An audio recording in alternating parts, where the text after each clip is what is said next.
So you've now officially been in the position for a little more than a year. Yes. How has it been, first of all? Anything that surprised you about the role?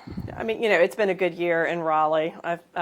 Overall, like, we've had fun things like the Stanley Cup Finals with the Hurricanes, the Gibson Play Plaza and the Trolls, no tax increase. So overall, things have been good. There have been moments, of course, like the Convention Center fire and, you know, other incidents. But in general, Raleigh's a great place, and we've had a good year.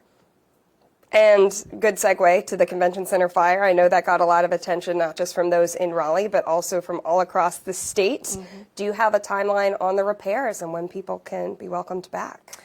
I know they are coming along well, and we've got most of the January events happening. I will, again, defer to Julia if you've got any additional information. I think what you're saying is right, is they've got the January events that they're aiming for.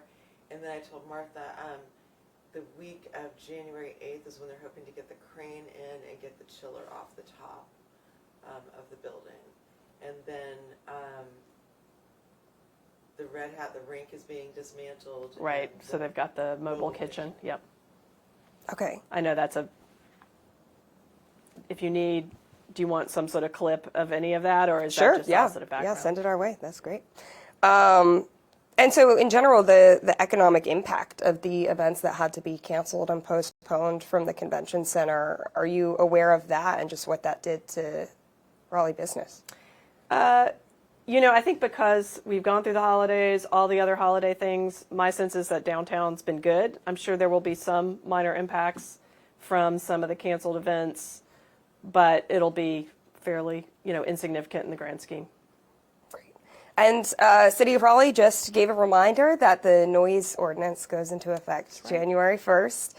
There was a lot of back and forth discussion about that, particularly from business owners in Glenwood South who are worried about the impact on their income late night. Yep. How is Raleigh working to bring noise down, but also address those concerns from business owners? Yeah, well, one of the maybe the surprising issues coming into office was just this whole issue of noise. And how do you get the balance right between a dynamic, vibrant downtown and residences, which we now have 15,000 residents in the downtown area. And I feel like hiring someone from Austin, Texas, you know, I went to high school in Nashville, so I'm all about, you know, big music towns, was the right way to go. And I feel like we got a national expert who, I mean, if Austin can do this, Raleigh can do this. And I'm very confident that this new ordinance is going to find that right balance between allowing that vibrant nightlife scene, but also letting people sleep. And when we're talking about Glenwood South, when you came into office, a big topic at that time was public safety around downtown, around Glenwood South. You had 3 major priorities when you came in: public safety, affordability, and sustainability. Yep. What has your progress been in those areas?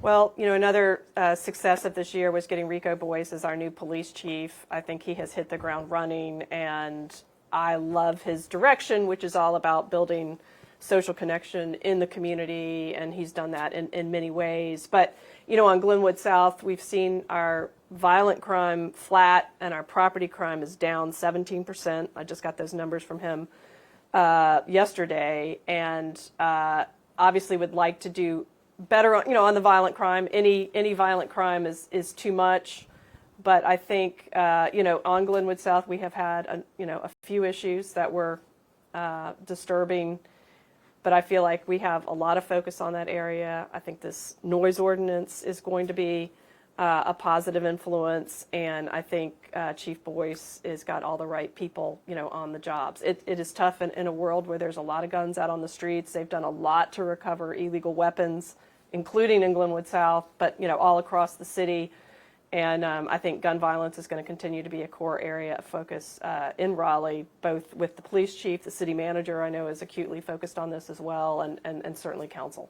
And was that 17% across the city of Raleigh or for downtown specifically? Across the city of Raleigh. And I think part of that was we had a unit really focused on larceny and these crimes where people are breaking into cars, trying to steal guns, and that's where I think we saw some really big improvements on that issue, as well as some of the other just property theft. And then what about for affordability, sustainability?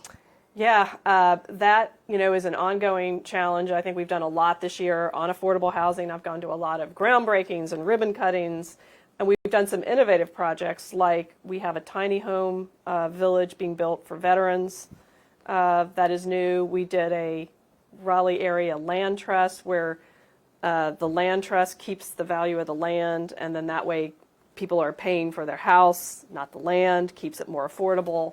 So we've tried some new approaches. We are planning for a next affordable housing bond to be on the ballot this November in 26. And I think that has been maybe just the most effective, right, of having the city have financing that helps subsidize and make it more affordable. So I think you'll see probably a $100 million plus affordable housing bond on the ballot this fall. And then we're talking development here. There are a lot of projects underway, including Red Hat, which we mentioned earlier. Are there still unresolved questions there, or any reason for further delays with Red Hat? What do you know about the No, I think it's all motion is forward. I, as you know, live right near there, and I've seen all the progress out there with they're doing a lot of the groundwork, the infrastructure that goes in. So I think that's all on schedule and moving forward. And then Dix Park, Health and Human Services is moving out. Any plans for what will take its place, those buildings? Yeah, I think Dix Park has really been amazing in that we estimated when that Play Plaza opened that maybe we'd have like 1 million to 2 million visitors, and I think it's going to be more like 2 to 3 million at that park, based on the Play Plaza and the Trolls, which has just been a knockout success. Even over the holiday, I think there were just so many people out there. In terms of what's next, you're going to see some demolition out because the State Department of Health and Human Services has moved off the campus. Some of those big old office buildings in the big field near the dog park, all those are coming down in the next, I would say, 3 to 4 months. And then we will turn our sights to the older campus where there is a lot of infrastructure work on those old pipes and chillers. I mean, that thing's like a 1950s Stalin village out there. It's got just a lot of degraded infrastructure, and so the city's going to have to figure out the next round.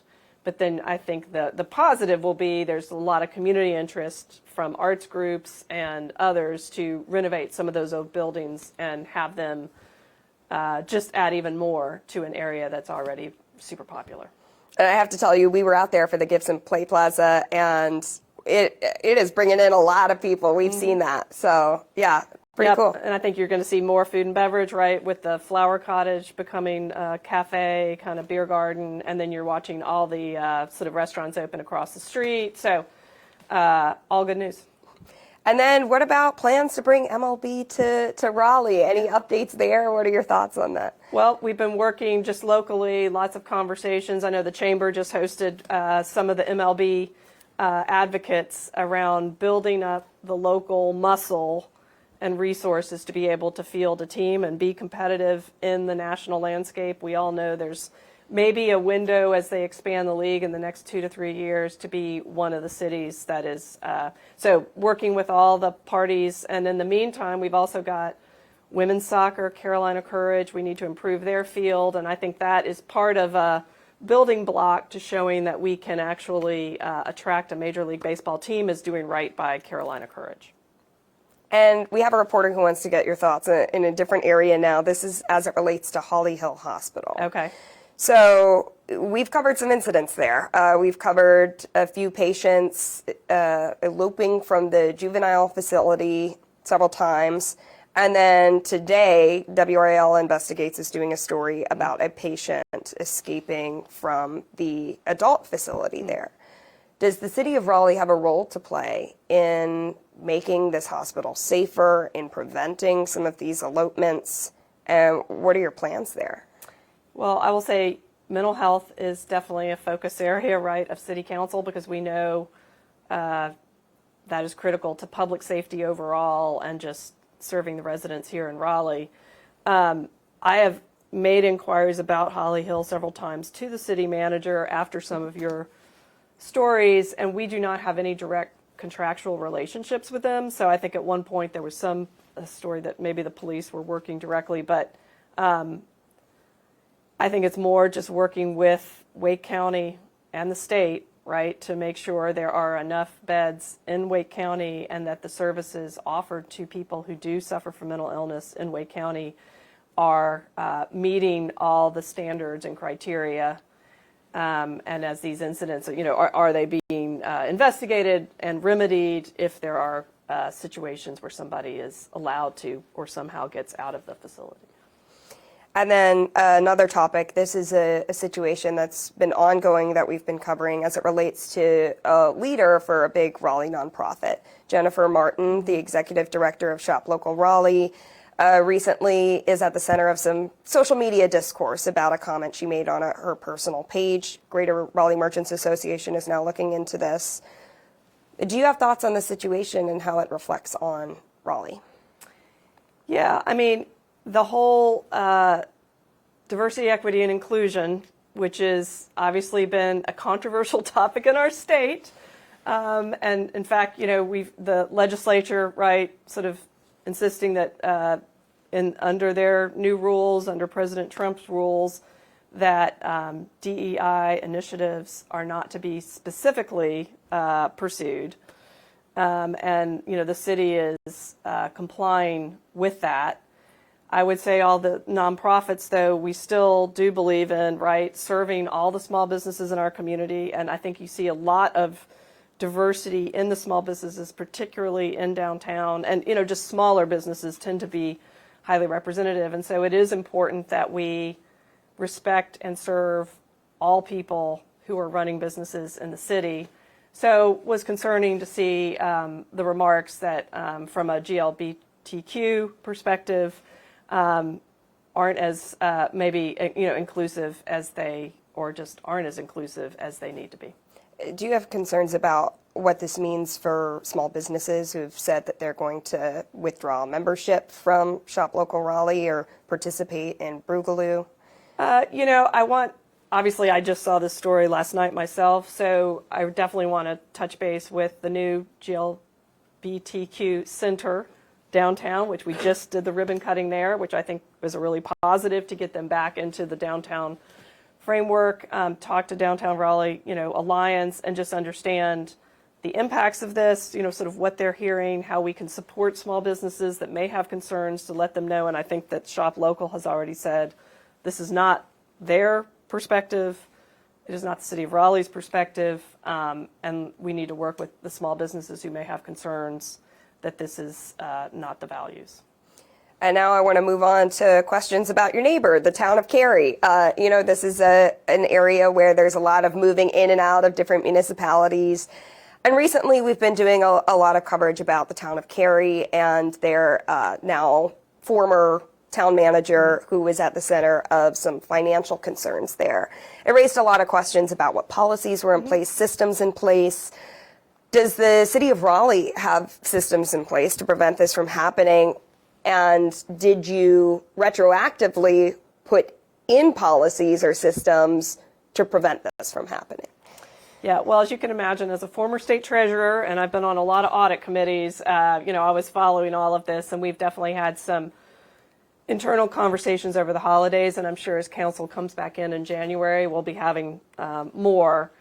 I feel like Raleigh's got good systems, and I don't have the suspicion that there's, things like some of the incidents that occurred in Cary happening here, but I certainly think it just is another opportunity to kick the tires and make sure. One thing I've talked about is having more internal audit, understanding those work programs, and at least having council be a little more aware directly. We'll see. I've talked to the city attorney about that and the city manager, just to have that independence. I think that was one of the challenges in Cary was the city manager had, so much of an umbrella of control that people somehow did not feel confident, right, raising these issues if they had concerns, either to council or to, some independent city attorney. So checks and balances are super important. We'll be revisiting just to make sure, but I have no suspicions that we have anything happening in terms of large financial decisions, et cetera, being made by our city manager. Well, I threw a lot of questions your way. And, you know, there's a lot, right, that we're looking at, that we're asking about just within this year in Raleigh. But you opened up this conversation to have a sit down roundtable with us about things happening in the city of Raleigh. How do you want people to view your work as mayor and you as the mayor of Raleigh? Well, I would just say we are one of the most successful cities in the country. When I travel and I'm with other mayors, I mean, we are the envy of many communities. And that doesn't mean we don't have our challenges, right? We've got, you know, more to do on crime, more to do on the unhoused, more work to do on affordability. But overall, I think this is an incredibly, not just high growth community, but I think caring community. And I think even just in many incidents over the last year, we've seen a rallying of people coming out to help their neighbors. When we did have a few, you know, incidents with the police, you saw all the police forces coming in to help, you know, the Raleigh PD handle whatever it was, be it the convention fire with the firefighters or other things. So I feel like we've just got a really strong community here, a very resilient community, and we're just as well positioned as any city in the country to fare well in 2026 and beyond. Perfect. Thank you so much. Anything else you wanted to say that you think we missed here? Well, one thing that I do think, you know, NC State is a huge pillar to our community, and the R&D funding and federal support of R&D and grants and science and technology, I just feel like that is what has made the Research Triangle great. And so any chance I get, I just want to reiterate the importance of that. I want to support Chancellor Howell in pursuing R&D funding, both federal and anything we can do at the state level to continue investing in that, because, again, that is what has made the Research Triangle area internationally renowned. I have one question, Mayor. Yep. What are your goals and priorities for the coming year?